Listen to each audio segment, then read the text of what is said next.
Assalamualaikum warahmatullahi wabarakatuh.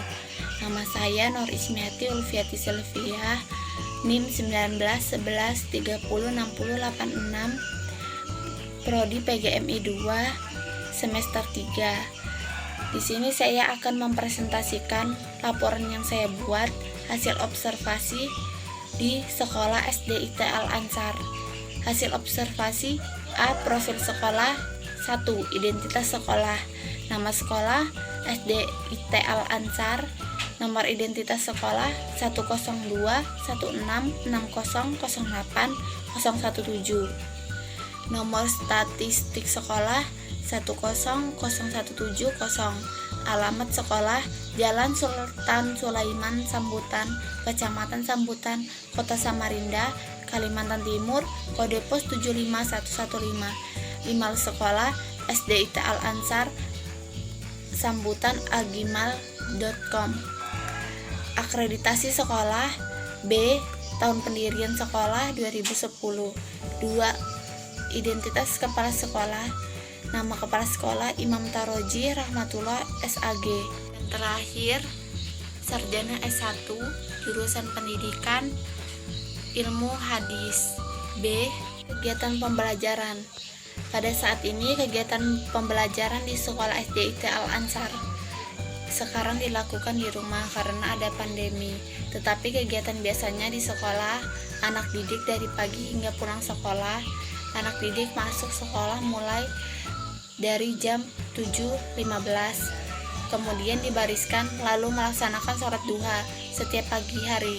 Dari kelas 1 sampai kelas 3 SD sholatnya di dalam kelas, kemudian kelas 4 sampai kelas 6 SD sholatnya di dalam masjid.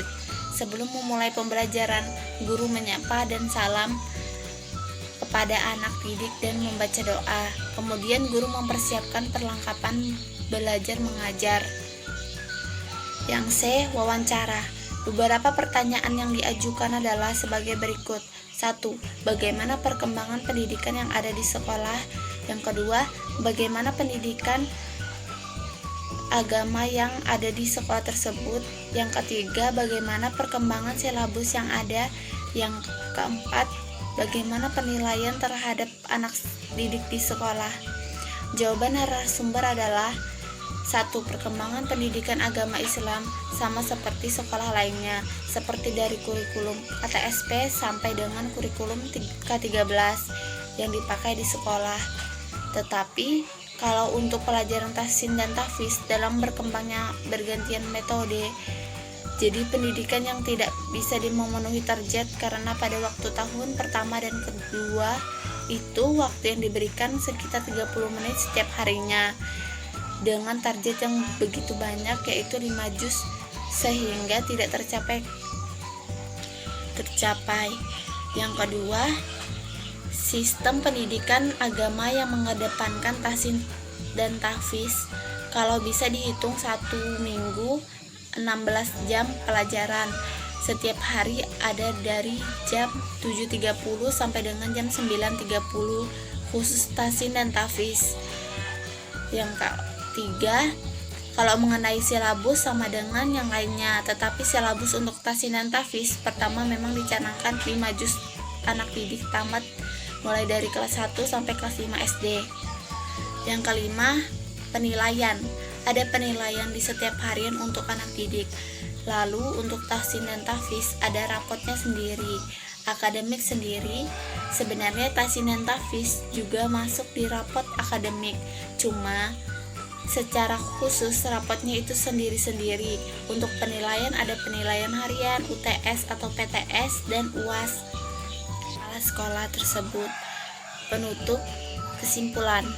Berdasarkan pembahasan dan uraian yang telah disajikan terdahulu, maka berikut dikemukakan kesimpulan observasi bahwa proses pembelajaran di SDIT Al-Ansar belajar dengan lancar dan kondusif. Hal ini dikarenakan kepala sekolah mempertimbangkan metode-metode, model, atau strategi yang tepat digunakan untuk suatu materi pelajaran di dalam proses pembelajaran, sehingga anak didik tidak merasa bosan dalam mengikuti pembelajaran. Metode yang dipakai adalah metode pemecahan masalah. Dan di sekolah SD IT Al-Ansar juga lebih mengedepankan pembelajaran tahsin dan tahfiz untuk anak didik sekolah tersebut. Sekian presentasi saya. Apabila salah kata, kurang lebihnya dimaafkan. Terima kasih. Saya tutup presentasi ini dengan membaca Alhamdulillahirabbil alamin. Assalamualaikum warahmatullahi wabarakatuh.